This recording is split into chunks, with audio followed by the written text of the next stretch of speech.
Our guest today is Gaj Ravichandra. He's someone we have known and admired for many years, more than 10 years. Gaj, together with his business partner Leila Razagia, are the founders of Kompass Consultancy, which is an organization that has built an enviable reputation as a leadership developer where they apply their highly regarded coaching skills. Gaj also engages his interest in career management work through a global network of leading professionals. Now, what we've come to understand is that Gaj is someone who observes and learns from everything he experiences, as well as seeking reliable knowledge wherever it can be found. In fact, we would like to think that that's what brought Gaj to us when he came to explore the mental toughness concept, and which he has since mastered. Usefully, Gaj is able to structure what he sees and to be able to describe that with remarkable clarity. You're going to see that in these two podcasts. Equally usefully, Gaj is a very generous person. He is happy to share what he knows. He has a genuine interest in helping others to be the best practitioners they can be. So it's a real pleasure to welcome Gaj to these discussions. Everyone's so caught up in that short-term cycle. You're not really thinking about that long-term vision, and therefore giving people the roadmap and the story and the transformation, that they're going to undertake. Yeah, and I think that kind of, for me, circles back to where you said about kind of people recognizing those stages of what's happening, how does it make me feel, but that kind of, what do I stand for?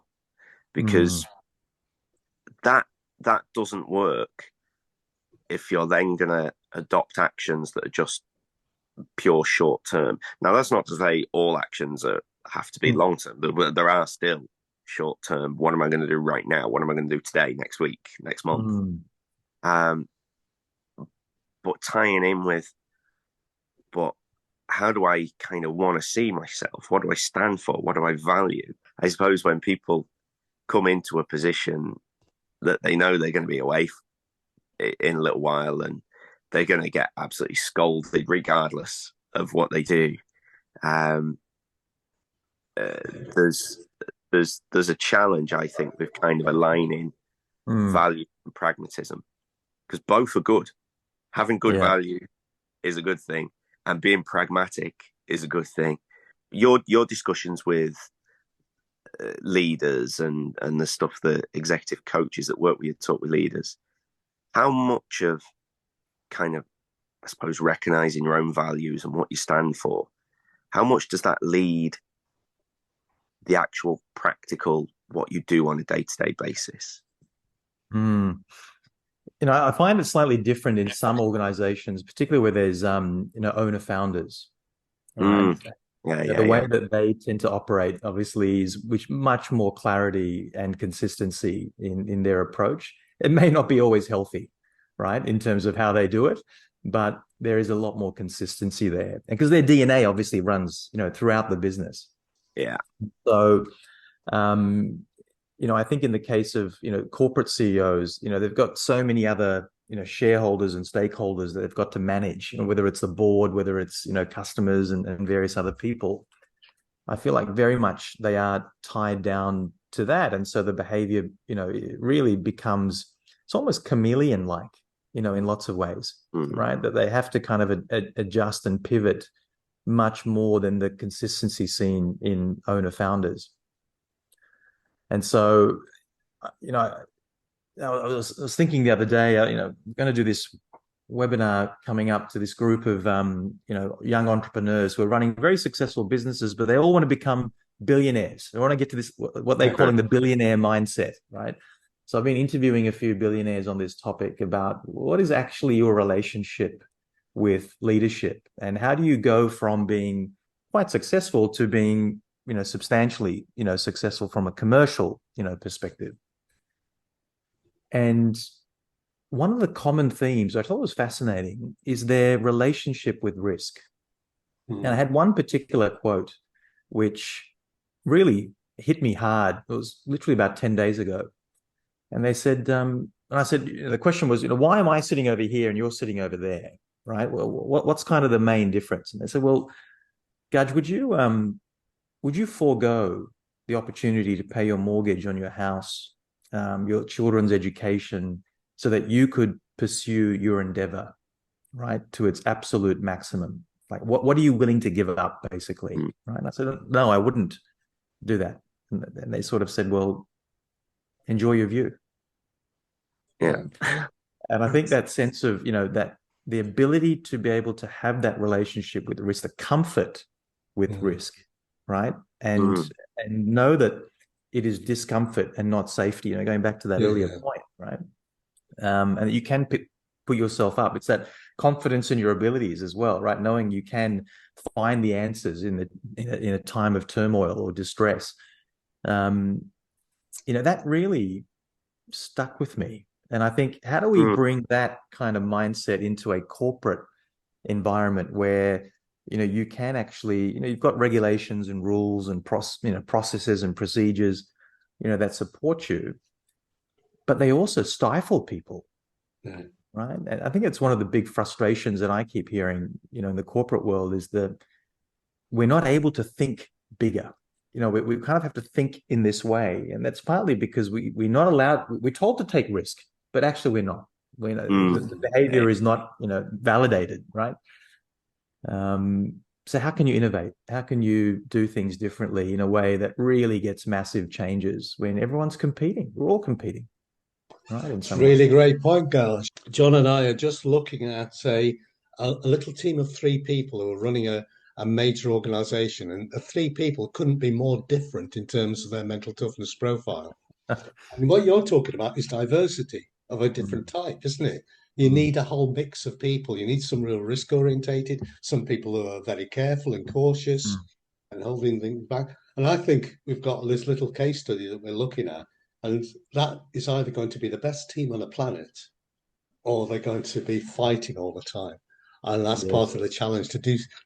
Well, it's another one of our consultants is working with them, and it's trying to help him to steer this group towards high performance. But it's about diversity. It's about saying, okay, you've got rules, but that's not the only way to operate the business.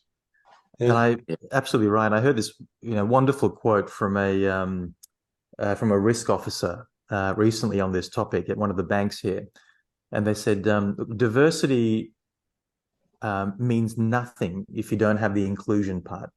So you can have all the diversity in the world, but if you don't actually listen to people, scrap diversity. Just have all the same person, right? It doesn't matter, right? Just include them. Yeah. So I thought that's a good reminder. Like those 3 that Doug was talking about there, you kind of, if you graph their mental toughness profile and you look across it and you take the top score on each, they're extremely mentally tough. Not one of them has doesn't have low scores. That's where you look at it and you think, if they're aware and inclusive and they listen to each other and they lean into each other's strengths, like, they're fantastic. Could be unstoppable. But, but equally, like, if there isn't that awareness and they kind of, all think they should be all people, or if one is a bit more deferential to someone, they don't assert themselves, you think, you're just going to miss out on so much. Which is, it's always interesting. Just a question about developing coaches there, actually, Gaj. I was wondering, and your example, kind of chatting to the billionaire and what was talking about values earlier on. How much of a challenge is it for people who are coaches to kind of, do you think, reflect on their own values and kind of see where their own biases might mean that they interpret kind of, the conversations that they're having with people in some sort of way? And do you help get the ones that work for you that way? Yeah, it's a really good question. Look, I have as part of my role, as a registered psychologist, I have a therapist, I have, a mentor and a coach, that work with me, and their purpose is to really bring out these blind spots. And so I think for me, having that personal awareness, because I know I'm going to get triggered by things, right? I'm human. And I know I'm going to get naturally curious about certain things that particular coachees might say. And so I think having that awareness top of mind is really important for any good coach. And even the questions, right? I mean, everyone always talks about a good coach should ask good questions, right? But where do the questions come from? Right? Questions come from a place, a schema, some approach in our heads that is formulating the connections, right? That through our own lenses. And so therefore, if we don't have that awareness, we're not even consciously aware of why I'm asking that question or why that's even relevant, right, to the coachee.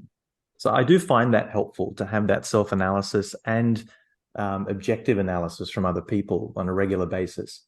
That can really tie into that. And a sense of humility, right? That we're coming from a place, if you look at the sort of continuum of narcissism versus shame, right? Shame on one end and narcissism on the other on a humility scale. Where do I need to be as a coach, right? In some cases, I need to believe in my skills, to be able to get the best out of people. The other time, I got to really listen hard and assume that I know nothing about what they're talking about, to ask them really open, objective questions. So I find that an interesting interplay as well. Yeah, I think that's a nice way of putting about it, that kind of humility scale, because I know I've said before to conferences of coaches going like, in the whole world of executive coaching, are we just kind of teaching people to be narcissists, in that sense? But yeah, and then I think the skill is being able to sort of draw back or forward as you need. The narcissism control, we'll call it. Yeah. And I do get slapped on the wrist because my sort of view on coaching perhaps a little bit different to most of the coaching institutions. So I think as any profession professionalizes, I mean, if you've got a heart issue, you don't go and speak to a dermatologist, right? You go and speak to a cardiologist, right? Because it's their expertise, and you don't want them to just ask you a bunch of questions. You want them to tell you what you need to do, right, as a result of this. And so I think and it's happened in every profession before, so I don't see how coaching is going to be any different to this, though I still get slapped on the wrist, is that people are going to come to us with a view that at some point you're going to have to guide them, right? And sometimes a little bit more directly than we might have done in the past. And so it's almost that coach/mentor guide sort of approach, right? Advisor. And I can see that becoming very, very popular. In fact, I would say in the last 3 to 4 years, most of our work has focused around that as opposed to just the pure coaching, sort of frameworks and mindset. Okay, I totally agree with you, Gaj. I think from my perspective, the most important bit of coaching is diagnosis. And I look at so many coaches offering solutions. Yeah. How do they know that solution is going to work for that person? It's the bane of my life is the mindfulness coach. We know mindfulness works, but it doesn't work for everyone. Yeah. So what will you do if it doesn't work for the person you're working with? It has to start with that diagnosis, that understanding. The other thing I've always liked about you is you're very careful and very thoughtful about what you do. And you can see that in the conversation we're having. And you've also been very careful about tiptoeing your way through the morass of fads and ideas that just exist in our industry. I mean, it's one of the reasons why I like fleeing to the academic world and dealing with John is it helps me to put some ideas into perspective. How important is it for you to adopt evidence-based practice in what you do? Super critical, right? I think part of that is also because it gives me confidence that I'm coming from a place of knowledge, right? Yeah. And, I think from that perspective, intuition is a wonderful gift, right? I think we all have it. Sometimes we listen to it, sometimes we don't.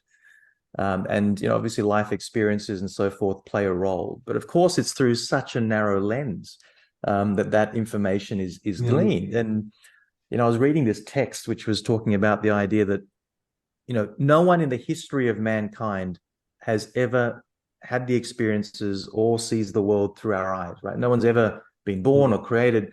We are so unique in that way. And therein lies a challenge and a problem, right? That if that is actually the case, then how can we be objective about, the solutions that we come up with and the interactions that we have? It's purely a subjective context.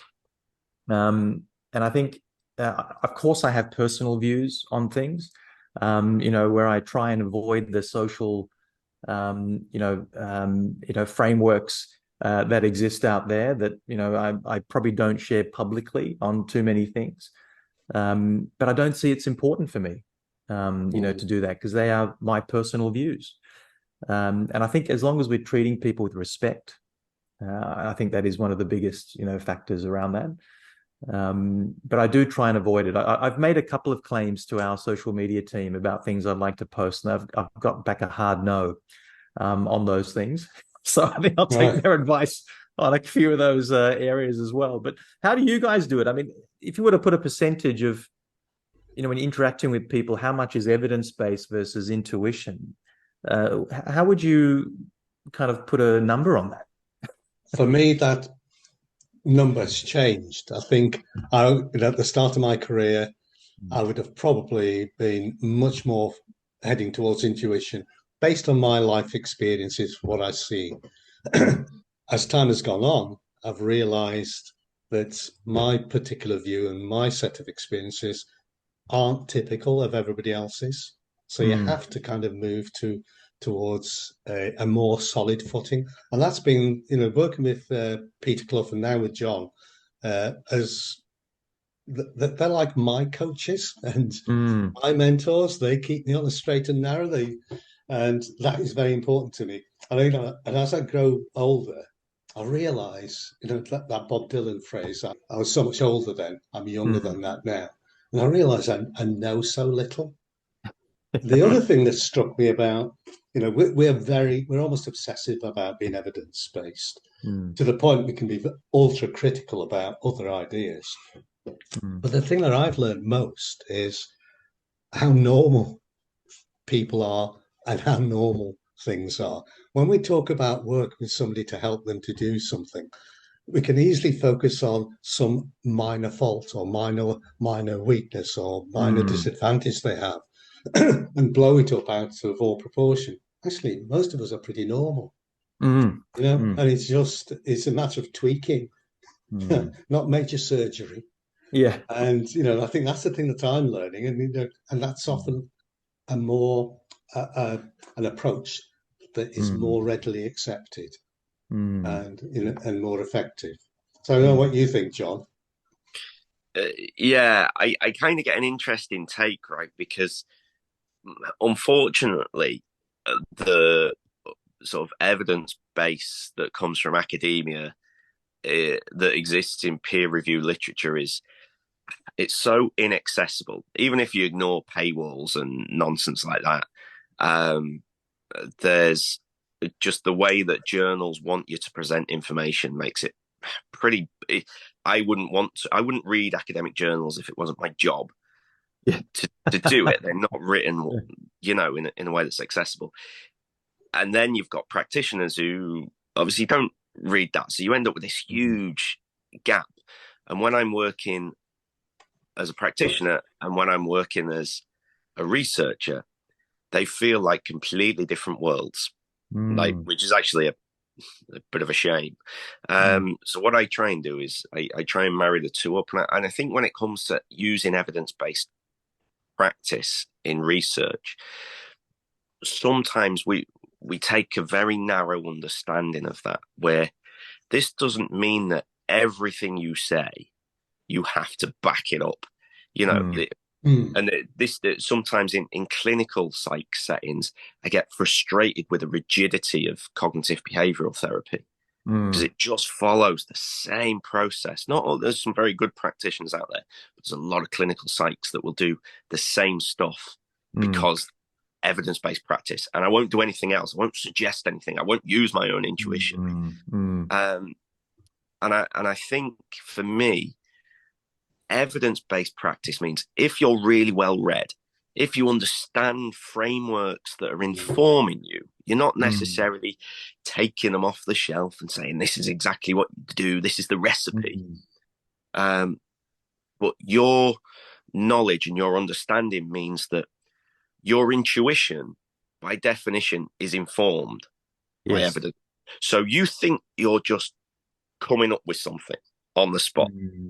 But the reason you're coming up with that is because you're really well informed from stuff. And the challenge then is, as Doug mentions there, that the recognition of all the stuff I don't know, and where fads take hold and we see some pretty crap coaching is when people have a really basic grasp of something, but they don't realize all they have is a basic grasp, which means their intuition is flimsy. It's not built on a solid foundation. So they're going off their intuition, and it's crap advice and it's crap questions. If you've got a good, genuine, solid understanding of the frameworks that you're working from, including understanding the limits of that and what you don't know, I think that gives you so much more scope to trust your intuition then.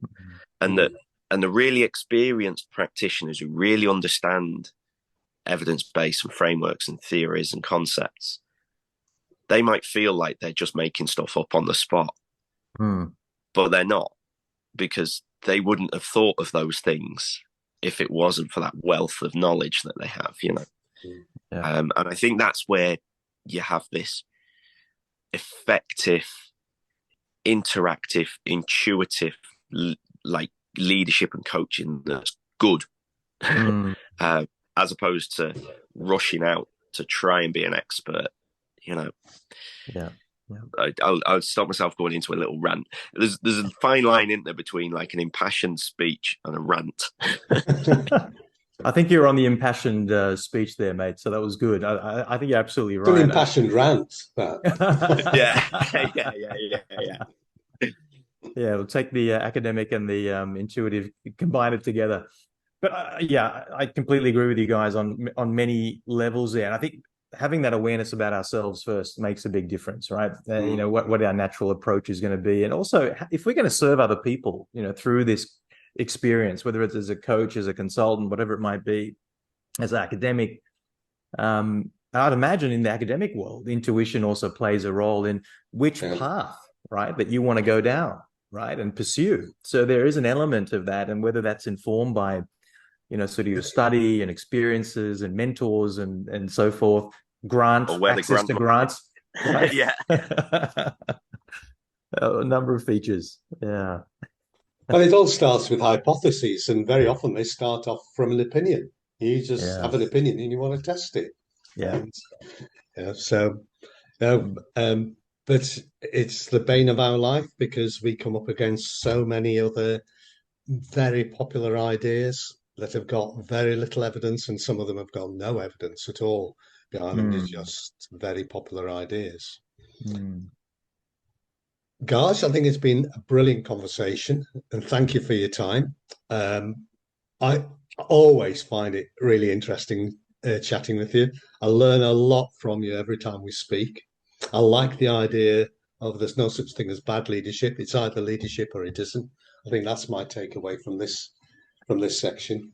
Brilliant. That's brilliant.